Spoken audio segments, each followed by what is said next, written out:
How's everybody doing? I am about to hit 10,000 miles, only about a couple hundred miles to go, and I figured it would be a good time to talk very quickly because it really doesn't need a very long video. The 10,000 mile review. I'm very happy with the truck. I think that all the videos and all the time and effort that I'm putting into the truck shows that I'm very happy with the truck. I love the truck for sure. That trip that I took recently, 12 hours there, 12 hours back. I drove the entire way, both ways. My wife took care of McAllister in the back seat. I was very, very comfortable. In fact, I think even the Silverado, I took the same trip with the Silverado without McAllister. And I do remember being a little bit uncomfortable about halfway through. I kind of had to move around a little bit. My back wasn't feeling so good. So, I mean, it could have just been the day. You just never know. I asked my wife, I said, how did it feel? She's like, felt great. I said, did you notice any difference from the last truck? Last truck, 1500, the Silverado? She's like, no, I didn't notice any difference at all. So she was very comfortable. McAllister didn't cry at all, both ways. I mean, he cried total about 10 minutes. Really amazing for 24 hours of driving. Guy is like, I don't know, he loves the car or something. I don't know what it is, but he loves it. I don't think he just loves the truck. I think he just loves riding in a car. I think a lot of babies do. But it wasn't like all bumpy and he throwing up or something. None of that. None of that. So I think the suspension change that I've done definitely helped. The tire pressure, I had it at about 50 all the way around. I could have went lower, but you lose some MPG the lower you go. Way more than enough room in the cab. Love that. The bed's a good size. I mean, no real issue. I had the camper bed built back there. I don't think it would have mattered if it was 7 inches bigger. That really doesn't do anything. Honestly, if you think about it, 6 foot and 8 foot, it only really kind of matters if you get to that 8 foot so you could put a piece of plywood in there. That's it. I mean, anything kind of in between doesn't really do too much. If you're 6'4" and you want to sleep back there, yeah, 6'9" and the Silverado is going to make a difference. But that's a very rare case, very rare case. So I'm happy with the bedside. You know what? I'm actually really, speaking of the bed liner, how it's not a drop-in plastic bed liner, it's just a coating. I really like that. And I tell you, I was grounding the lithium battery. If you don't know what I'm talking about, watch some of my previous videos where I talk about the camper build. I had to grind off some of that coating to get to bare metal. Let me tell you something. I had a flapper wheel on there. It was a good 30 seconds, 45 seconds of grinding to get down to bare metal.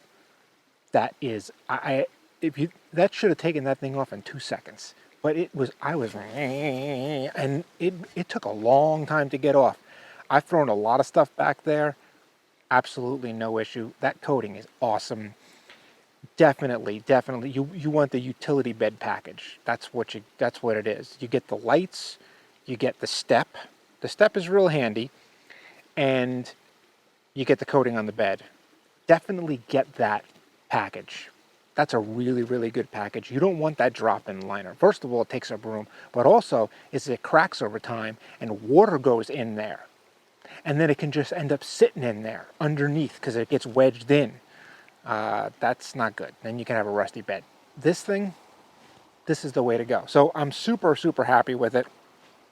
I'm also happy with the amount of things you can buy for it. That was always a worry for me because the 2500, I would call this back in the day, they didn't have a lot of stuff for the 2500. The 2500 now, 3/4 ton, is becoming, it's more of a build vehicle now. Obviously, my camper cap, Snap Outfitters, that's custom, so they can build it to anyone. In fact, they're building one, I think now, they just told me they're doing a Honda Ridgeline, I think they said. So they're doing custom stuff for any bed. These bumpers are actually the old bumpers, the HDX Pros. There's new ones available now. They sold enough, I guess, that they wanted to make new bumpers, and they made new ones, and they discontinued these. So there's a lot of great stuff available for this truck, which I'm happy about. Obviously, the look, I've said it, a million times. The look is really the reason that I bought this truck. I like the way it looks. It's an old school look, which I like. A lot of the newer trucks, if you look at the new trucks now, look at the Tundra. The Tundra was late to the game. This is the latest to the game, but Tundra was the second latest. That new Tundra is That's looking real futuristic. And then you got the Silverado futuristic, and Ford's always been futuristic. They always have those sharp angles and stuff. They're all good trucks. The Tundra's a great truck. I got two friends that just bought 2021s because they didn't want to buy 2022s because they didn't like the look of it. They got leftover 2021s. Tundra's a great truck, no doubt about it. But this thing, for 3/4, I think this is the best 3/4 going. I honestly believe that. I love the look of it. If you don't like the old school look, then you're not going to like it, but I like it. Issues. Let's talk about issues. I had two weird things happen. And when I say weird things, I say that because they didn't happen again. They happened once and only once. The first thing that happened was I was coming off the beach in the Outer Banks, and I was cutting across ruts. So I was driving perpendicular to ruts, and if you've ever done that before, that can happen. And I hit those ruts real hard, boom, boom, boom, and then as I hit the last one, I was exiting the beach, and for some stupid reason, I just threw it in two-wheel drive. And, you know, because I was getting off the beach. I should have waited a minute or two just to have the truck calm down, but I said, whatever. I hit that two-wheel drive. It went into two-wheel drive, and then it said service four-wheel drive on the dash. And let me tell you something. When you got another 2 weeks to spend at a house that's on the beach, you do not want to see service four-wheel drive. I was like, no way right now. No way. So I pulled over. I put it into park. I hit the button again, you know, to try and put it back into four-wheel drive. Nothing. It like blinked and then didn't turn. I was like, okay. I turned off the car. I turned it back on. Then I hit that four-wheel drive again, and it went into four-wheel drive. And let me tell you something. The sigh of relief. If you go back to the top 10 things you might hate, I'm not a real big fan of this electronic transfer case stuff. I really am not. I've had problems in the past. I had a 2012 Silverado that had a problem. I had a Suburban that had a problem that I ended up fixing myself. I was lucky about that. I really wanted the shifter on the floor. It's just, unless you're ordering the truck, it's very difficult, and you can't get it on anything but a tradesman. This is another reason why if you want that shifter on the floor, you can't go with a Bighorn or anything above that because you can't get the shifter on the floor. I'm pretty sure you can't get the shift on the floor on a Bighorn.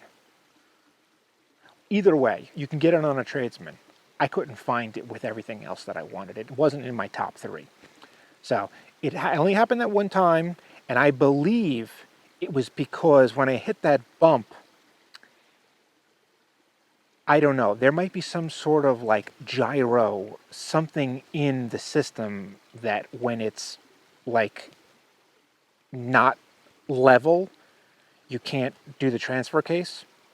It's possible, and maybe it just kind of went and maybe got stuck for a second and then came back. I really don't know what happened, but when I turned it off and turned it on, it worked.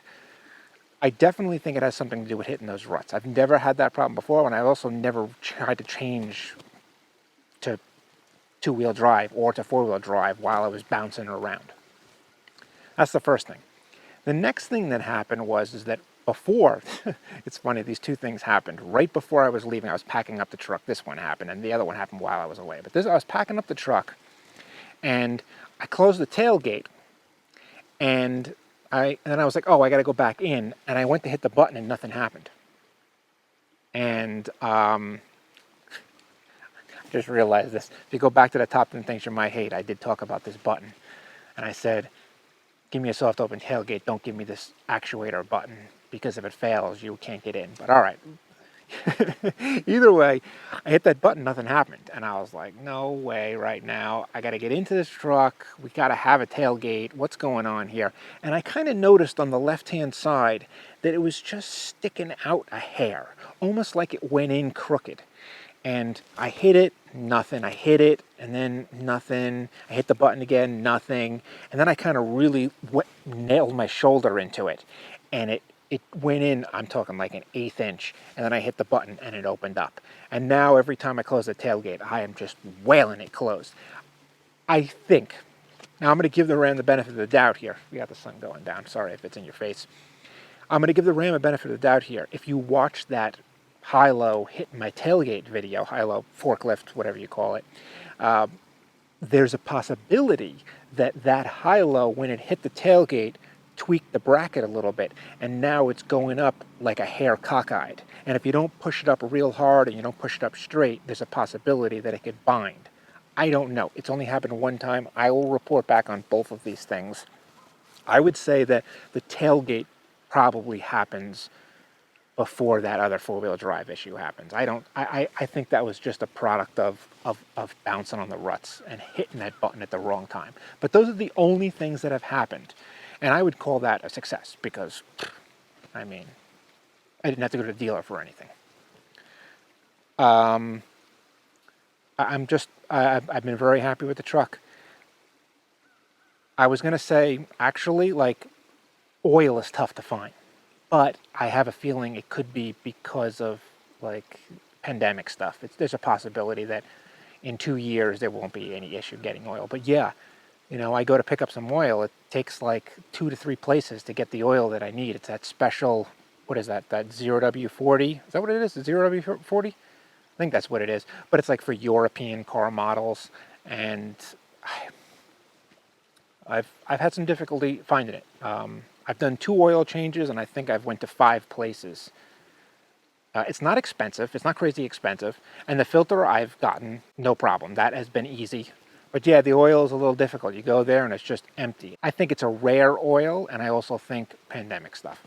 That's it. You know, there's not much else to say. 10,000 miles. Everything's been great. I'm happy with the truck. I would definitely buy it again. And I don't see myself getting rid of it for, you know, a good while, I would say, for sure. All right. Thanks, everyone. See ya.